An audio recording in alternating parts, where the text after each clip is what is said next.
Olá, seja bem-vindo ao canal Mente em Fogo com o Dr. Elinival R. Costa.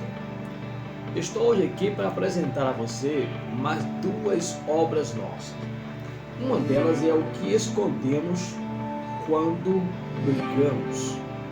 Esse livro ele vem para ajudar a você que é palestrante de família, você que é conselheiro, você que tem muitas das vezes ouvido pessoas que vêm sempre te procurando. Esse livro ele é para você que procura muitas vezes uma orientação com mais profundidade no campo do psiquismo humano.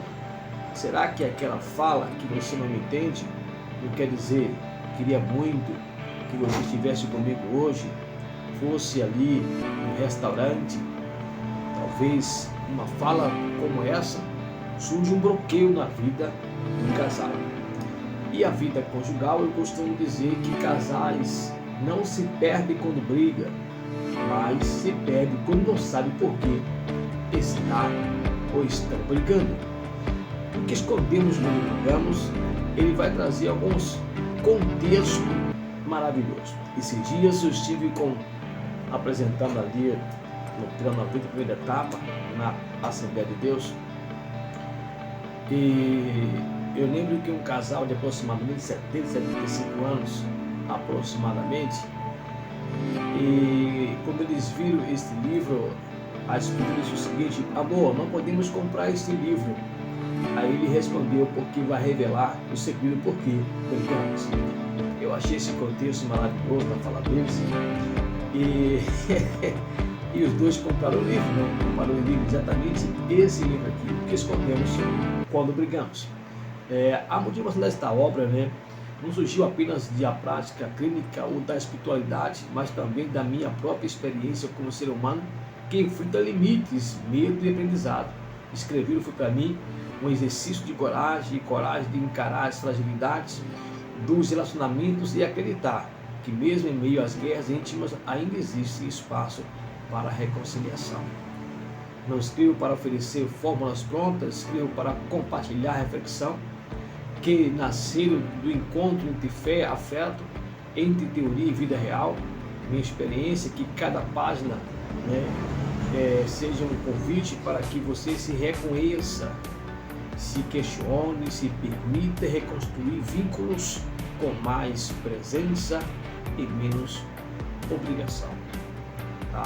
Esse livro nasce da inquietação que me acompanha por anos, né, como tanto psicoterapeuta familiar, como psicanalista, pastor, né, escutei dores, não poucas dores de pessoas que queriam entender um ou outro e não conseguiram entender isso.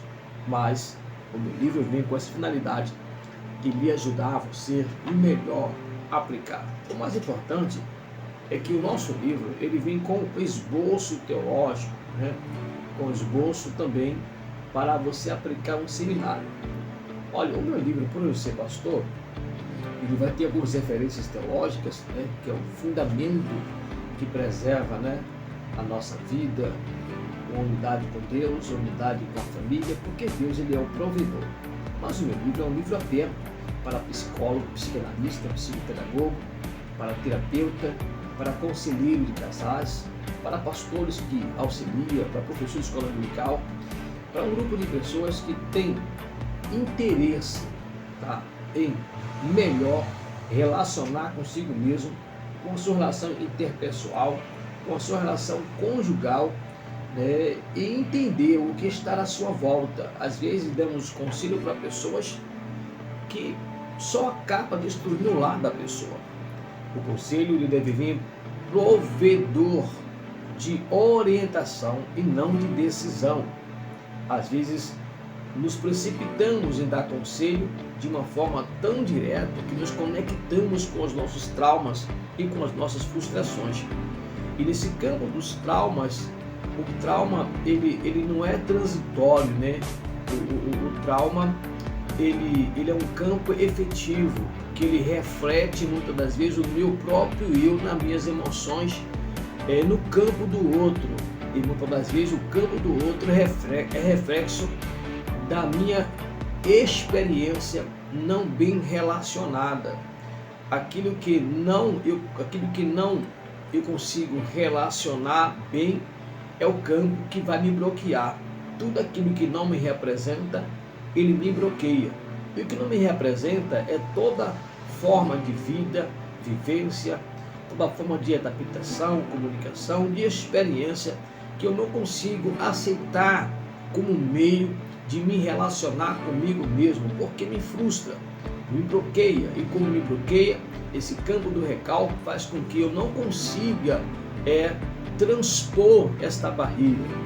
E aí, muitas vezes trazemos aí algumas experiências psicopatológicas, experiências dos nossos pais, né, que está conosco continuamente. E isso aí tem que ser tratado para que possamos não atrapalhar a nossa relação conjugal com o outro.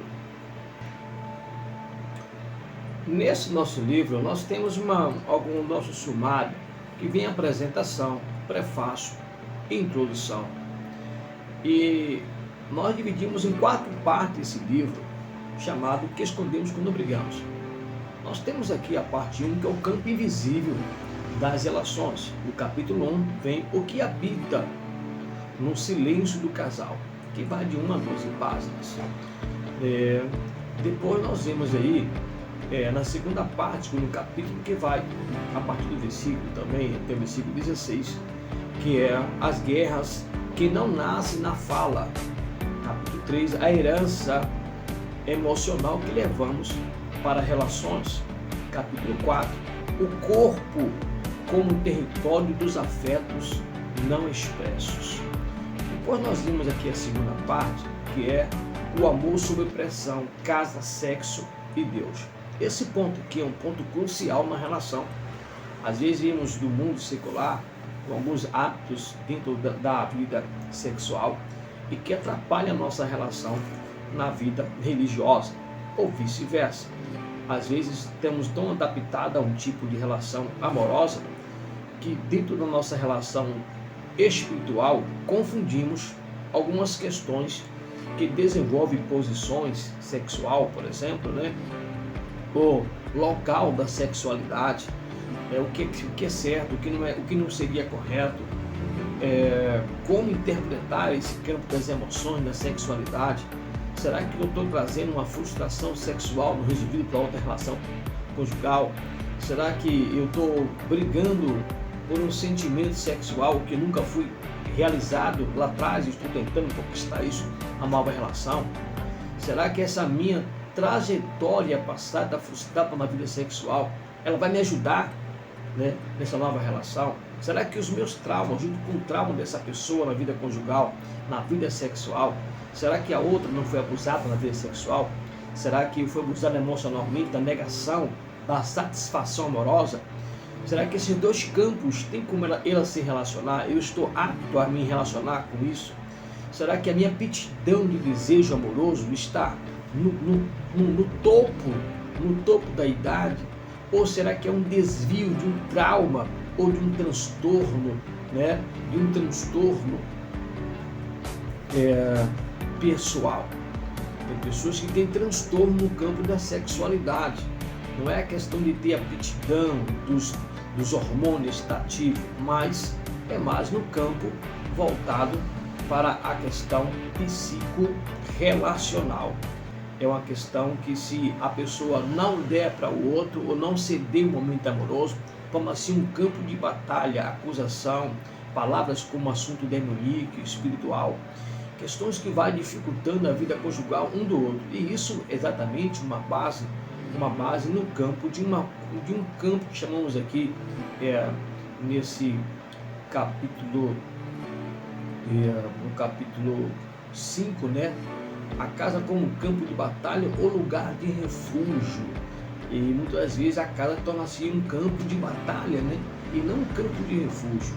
Aquele ambiente, aqueles móveis que estão ali, que poderia trazer um ambiente de conforto, alegria, de paz na vida conjugal, traz alguns conflitos. E a vida sexual é sob uma pressão, né?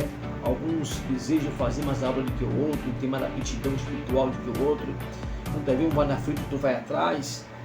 Muitas vezes a falta de entendimento na sexualidade, o dia aprazível da mulher, o dia aprazível do homem, né? Como o sexo é importante para o homem, é importante para a mulher, como a mulher deseja ser apreciada, quando não é apreciada, as neuroses de agitações na acomodação da casa, na acomodação dos fazeres, na acomodação da atenção relacional ao casamento, ao marido, às vezes o atrito entre os filhos, a confusão que gera isso, né? Então não é fácil quando muitas das vezes o casal tem essas frustrações, esses conflitos, né? O amor sob pressão, cada sexo de Deus, né? Deus, ele é a favor do sexo, até onde o sexo diante de Deus ele é correto, né? Segundo a carta aos Hebreus, no capítulo 13, vai falar um pouco sobre a palavra coite, né? Coite, que é o mesmo que deitar, relaxar, né? Estágio de arrebatamento, né? Implementação ou implementação da espermatizode, né? Como esse texto de Hebreus 13, versículo 4, se encaixa na relação conjugal, né? Quando o sexo torna-se uma dificuldade intra-religião, quando o casal muitas vezes não atende um ao outro, um não quer seguir o outro para a igreja, porque acha que só pensa na religião, não pensa na vida conjugal, não pensa na vida sexual, no prazer, né? A carta de Paulo aos Coríntios, no capítulo 7, ele faz essa reflexão, falando sobre esse contexto onde, na verdade, o casal deve ter uma maturidade tamanho na interpretação da proximidade e o intervalo entre o contato sexual. Ele chama a palavra adversário de Satanás. Adversário, Satanás. Ele fala que esse adversário ele vai estar no meio dessas pessoas. Quando esse intervalo for muito longo, Paulo ele fala sobre a importância da vida sexual. O Espírito Santo inspira ele a auxiliar a igreja de Corinto sobre essa referência, nessa preocupação dessa proximidade amorosa. Entre os apóstolos Tiago e Pedro, ele faz uma reflexão sobre tratar a mulher com discernimento, mostrando que a mulher é um vaso mais frágil. Paulo também vai recitar sobre essa mesma carta de Coríntios. Ele fala sobre essa analogia entre a igreja e Cristo. E aqui, no capítulo 6, sexualidade entre o dever, o desejo e a devoção. Sexualidade no campo casal, ele se abrange em duas realidades plenas. A primeira entre elas é o que chamamos de recriação e procriação.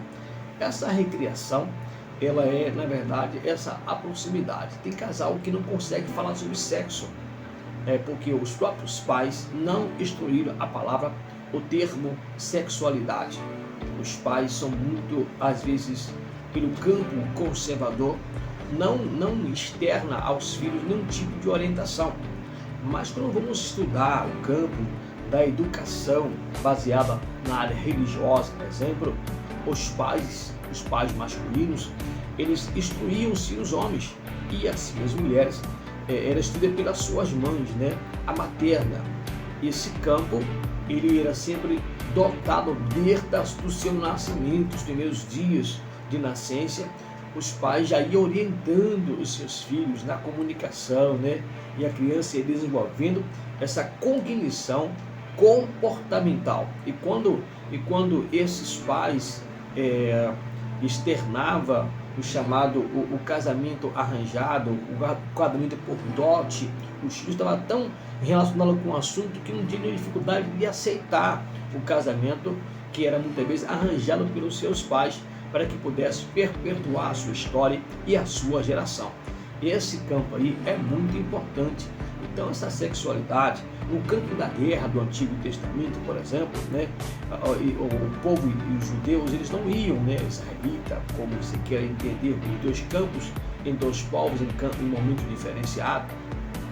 E essas gerações foram treinadas em campo de batalha. no tempo dos juízes, por exemplo, né, que foi colocado ali as primeiras leis, né, das guerras, as leis religiosas, no campo de Levítico, também vai abordar também esse campo anteriormente, essas leis.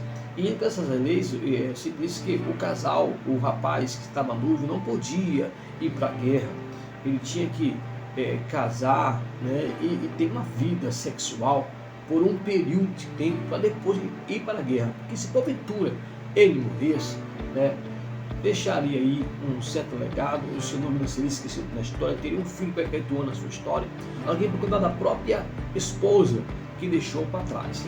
E gerar uma preparação psicológica, né, para que a família não ficasse desamparada, e também mostrando a importância do matrimônio no campo da sexualidade.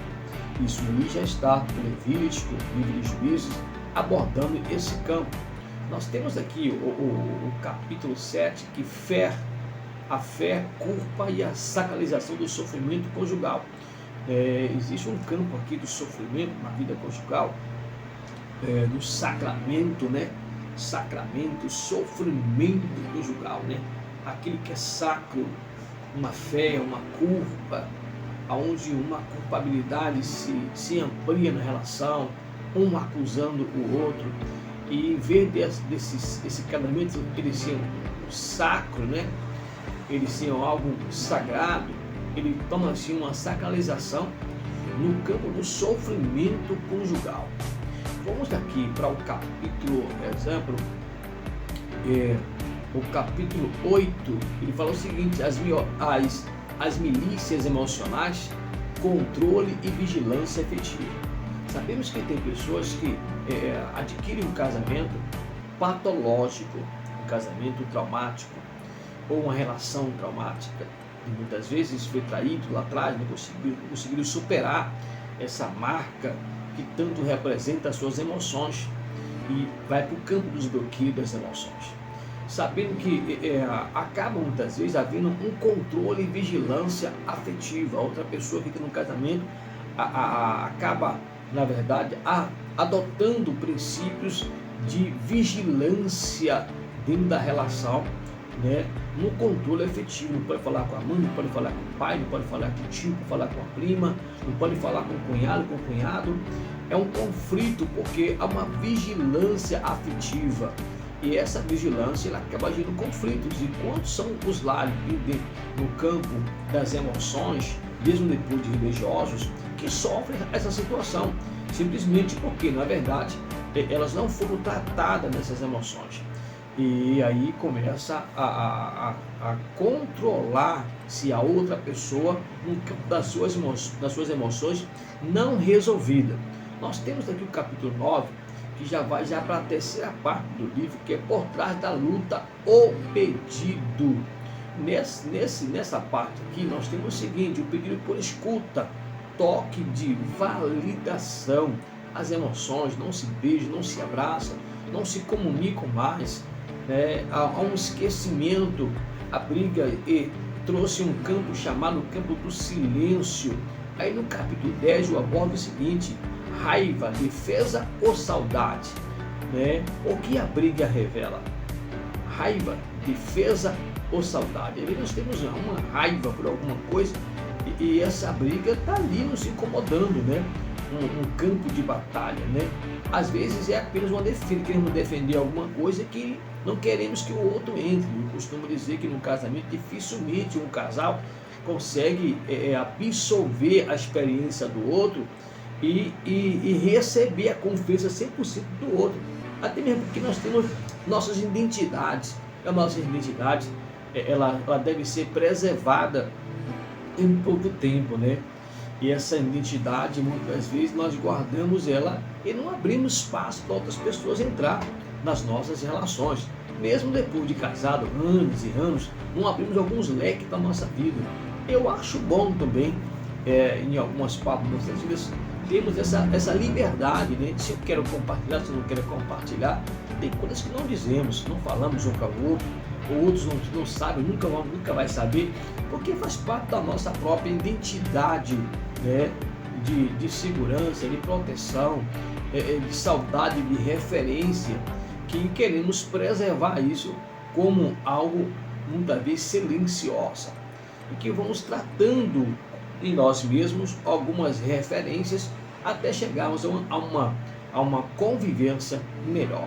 No capítulo 11, nós temos o seguinte: quando eu te amo, se desfaça de você, não me ouve.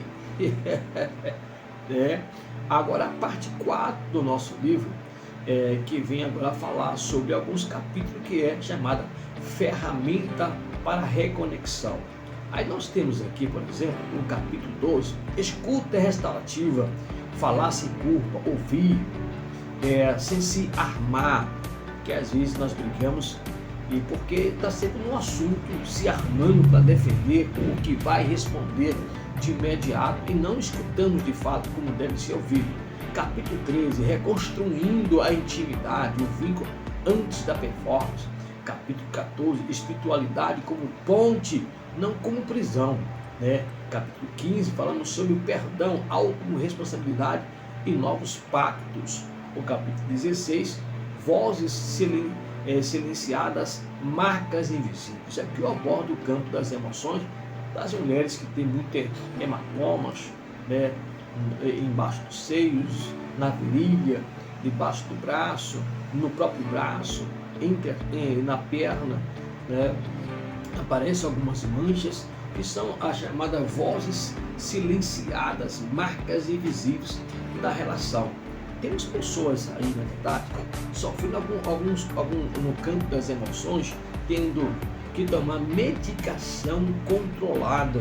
Isso porque falta, muitas vezes, a oportunidade de expor as suas vozes silenciadas. Essas vozes silenciadas, ela vai trazer marcas de feridas no campo das emoções. Sabemos que o câncer, ele não é apenas uma questão hereditária. Tem pessoas que não tem ninguém na família com câncer, e a partir desse campo das emoções, ela acaba adquirindo câncer. Esse câncer, a partir daí, é possível que a outra pessoa que fugiu de si mesma, no campo dessas emoções, né, ela vai passar patologicamente, né, pela parte biológica, alguns desses fatores, essa deformidade, né, de vitamina e de conflitos na parte do corpo, e vai passar para a sua geração. A partir daí, esse corpo já deteriorado pela falta de vitaminas, sais minerais, por uma mente contaminada, pela comunicação contaminada, né? Que é aquela comunicação de ódio, de mágoa, de separação, de conflito, de um não entendimento de si mesmo, por não saber se relacionar nesta área, vai acabar de alguma forma gerando uma patologia marcante cognitiva, psico-comportamental na sua geração. A partir dessa situação vai se perpetuando. Exemplo, o Antigo Testamento chegou até a vislumbrar essa referência no campo das emoções, que eles começaram a dizer que, na verdade, os pais pecaram, mas o tempo dos filhos empleteciam, né? Tinham marcas dessa referência neste campo. E a partir daí, as consequências foram visíveis. Exemplo, quando o próprio o Marte da Bíblia, no Novo Testamento, Estevão, ele vai falar que os vossos filhos tinham adotado os mesmos transtorno comportamental na geração. Vocês são como seus pais. Vocês estão vivendo essa patologia traumática, rebelde, raivosa, revoltante, indisciplinados. Vocês adotaram uma patologia de comunicação e convivência. Vocês não são diferentes dos seus pais. E quando Estevão aborda essa referência relacional, comportamental no meio da nação, eles ficaram indignados, raivosos, né? E arrastaram Estevão para assim o apredejar e levando Estevão até a morte. Essa referência ela vai estar também em Coríntios capítulo 10, quando o apóstolo Paulo vai abordar sobre essa patologia, né, relacional, comportamental, né, enraizada em um ódio religioso contra a liderança. E quando Paulo vai abordar esse campo, ele fala que na verdade Deus ele deixou uma referência abordando no Antigo Testamento, quando aquelas 23 mil pessoas foram mortas em um só dia, e os demais foram caindo, né, até chegar à cidade de Canaã, apenas entrando 2 pessoas daquela época, dos mais veteranos e dos que ficaram, né, abaixo aí dessa idade, dos 40 para cima. Esses entraram na cidade, porque quem tinha 80 anos para cima não entrou. Abaixo, né, quem saiu, né, desse período, conseguiram se relacionar e entrar na cidade de Canaã. Mas quem saiu de lá, né, os 40 em diante, já não conseguiram mais entrar na cidade, porque Deus havia determinado. E Paulo fala que serviu de referência. Ele vai falar para os irmãos que estão também em Roma, diz: olha, se o Senhor ele não preservou, né, o próprio tronco, né, ele vai preservar, vai dar viés e espaço para você permanecer nessa patologia raivosa dos seus pais, né? Ele não vai de maneira alguma. E tem mais, se os que são jambuzeiros bravos, né, bravos, que estão enxertados, também não. Se ele não poupou a raiz, que é Israel, que foi preambulando nessa psicocomportamentabilidade, essa cognição, né, frustrante, Deus também não vai preservar vocês. Aqui nós temos também outra situação aqui, que é o capítulo 17, namoro entre jovens, que é a fase mais sublime do vínculo. E a gente sabe que todos jovens eles são afoitos para namorar, porque os hormônios estão à flor da pele. Porém, tem uma situação aqui muito importante na vida desse namoro, que eu acredito que ela é a fonte, como essa vida sexual, né, como esse namoro ele acontece na vida de um jovem. Deixa eu abrir aqui a página para a gente entrar nesse campo aqui, que é o capítulo aqui anterior ao último, né? Ao último. Eu quero só ler aqui e eu vou fechar, porque está ficando um pouquinho longo, né? Já está em 28 minutos. 28 minutos. Vamos lá. Aqui, namoro, né, entre os jovens. Usa aqui, por exemplo, Provérbios 22, versículo 3. O prudente vê o mal e esconde-se, mas o simples passa e sofre a pena. A sublime arte do namoro nele se cristaliza, aprende-se ou renova-se fundamentos do casamento. O cristal demonstra os lados, assim como a água revela as palavras e transparência. As pedras servem de caminho, de atalhos, de tropeço, mas também de subida. Não há como saber o certo ou errado, ou errado na perfeição do namoro, mas juntos pela força da união é possível conquistar. Por isso que é sublime o ato do namoro. Nem tudo pode ser visto. Dedicação, palavras lindas, presença em cada pensamento. O tempo se esconde e passa rápido. É como a lua, o sol e as estrelas em um momento único. Porém, o perfil de um casal narcisista não se pode esconder diante do cristal que revela as pedras entre as correntes das suaves palavras. O narcisista, em um momento, no campo do recalque, desenvolve não apenas recalques, mas também sentimentos que revelam uma personalidade em constante sobreposição.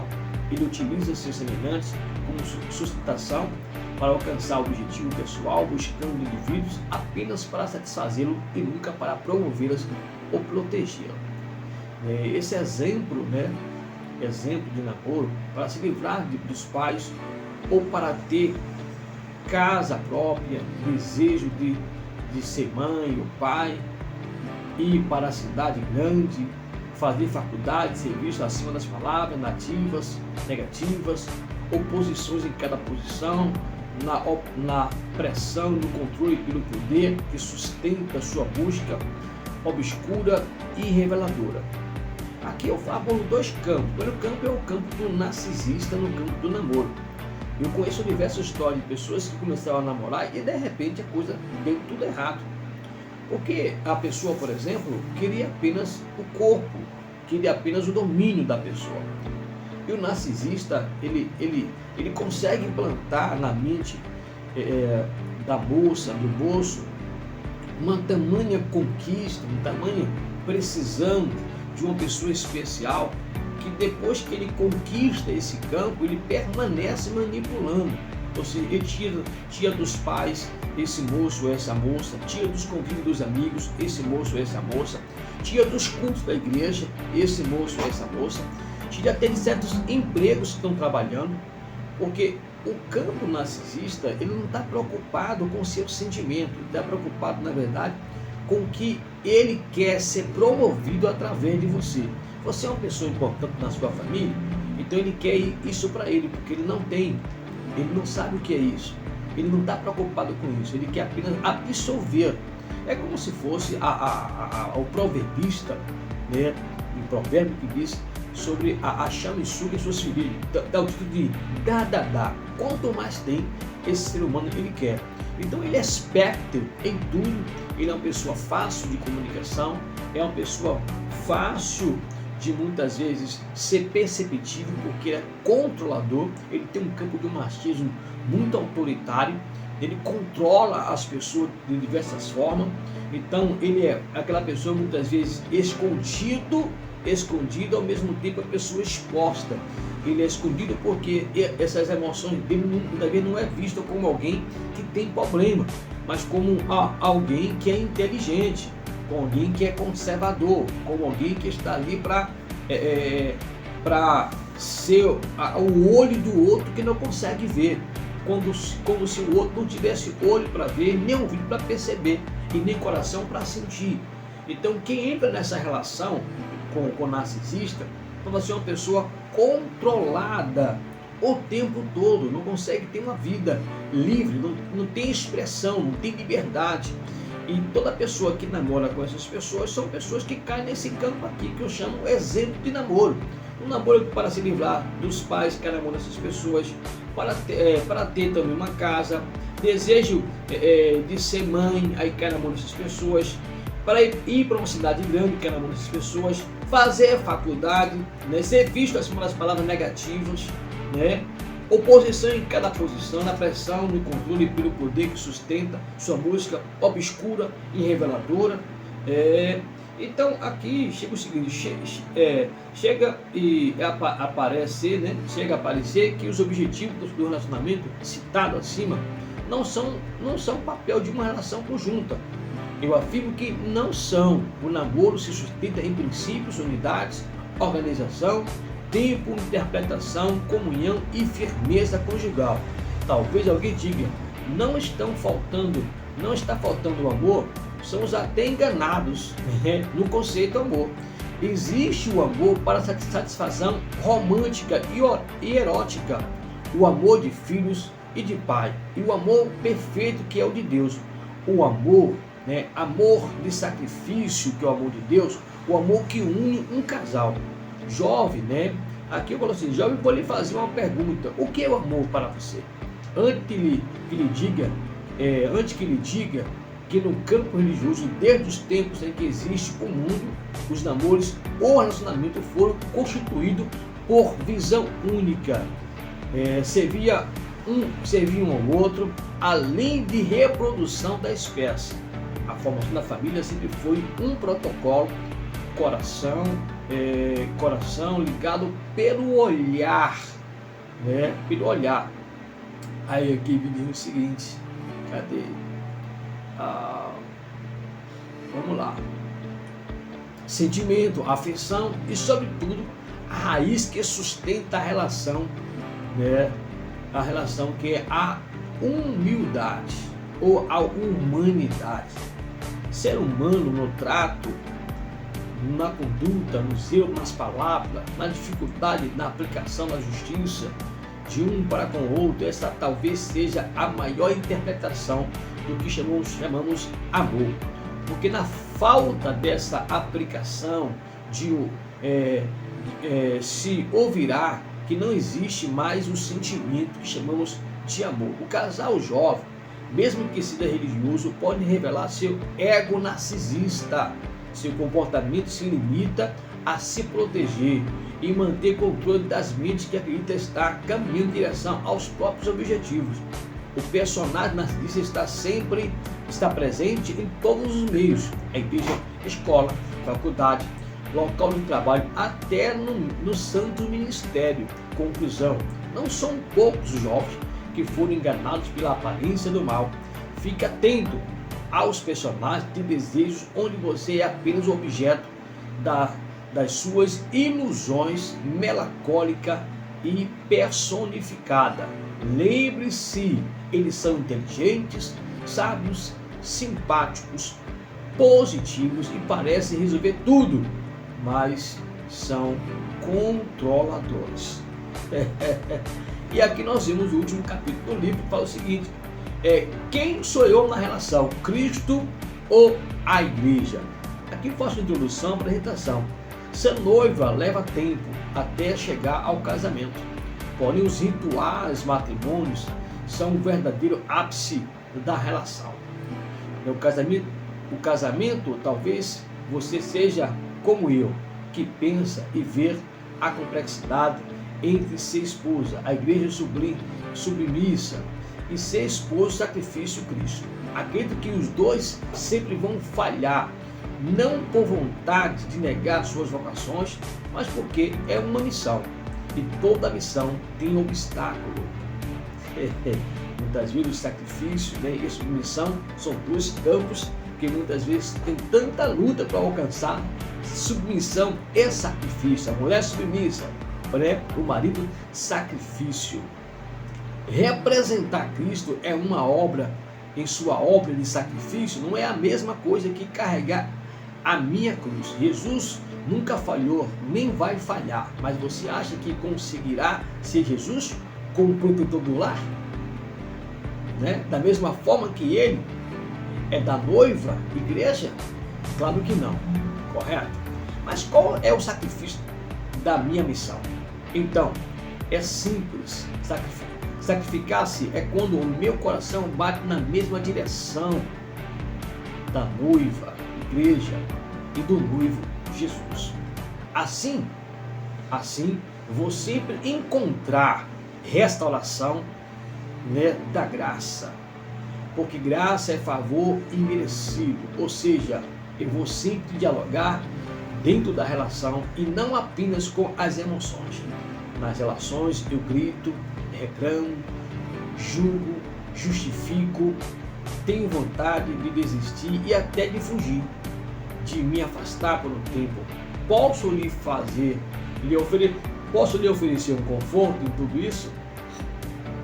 Eu não vejo nada demais nessas condições, porque são humanas. Essa questão aqui, de querer desistir, ter vontade, julgar, reclamar, justificar, eu não vejo problema nisso aí, algum. Tá? Mas quando penso pela razão, missão, com e em Cristo Jesus, sacrifício e salvação, sou conduzido por escolha e não por impulso emocionais, porque a minha razão é Cristo. E o que ouve e o que move as minhas emoções é a missão da graça salvadora. Por meu intermédio, outras famílias serão abençoadas, serão conduzidas à graça salvadora, tornando-se noivo e noivo através do amor que move os meus passos de sacrifício. E aqui é exatamente o que estamos falando sobre o nosso livro, O que Escondemos Quando Brigamos. Um livro voltado para a vida conjugal. E quero fazer aqui a comparação final do nosso livro, falando sobre a nossa performance, o chamado o lar, quando o lar vira trincheira, para fechar, quando o lar vira trincheira. Nem sempre os casais percebem, né? Quando o amor começa a ser substituído por contratos silenciosos, pequenos acordos implícitos não verbalizados passam a reger a relação, criando distância onde antes havia proximidade e afeto. O lar não deve ser comparado a uma capela, nem uma tenda.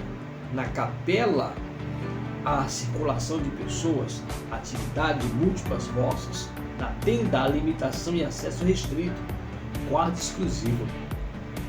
Nenhuma dessas imagens traduz a essência de um relacionamento conjugal saudável, que deve ser aberto, mútuo e relacional. Também não é adequado, comparar o lar a um veículo a móveis também. A móveis também. O veículo passa por revisões e pode ser substituído. Imóveis são reformados ou descartados conforme a conveniência. Edifício sofre desgastes e pode ser restaurado ou até demolido. Essas comparações revelam uma lógica unitarista que não se aplica ao matrimônio. O relacionamento conjugal não deve ser tratado como algo descartável ou substitutivo, mas como um vínculo que exige cuidado, investimento e compromisso contínuo. Em síntese, essas ilustrações propõem uma reflexão sobre a vida conjugal, com o objetivo de reforçar a importância da preservação do vínculo.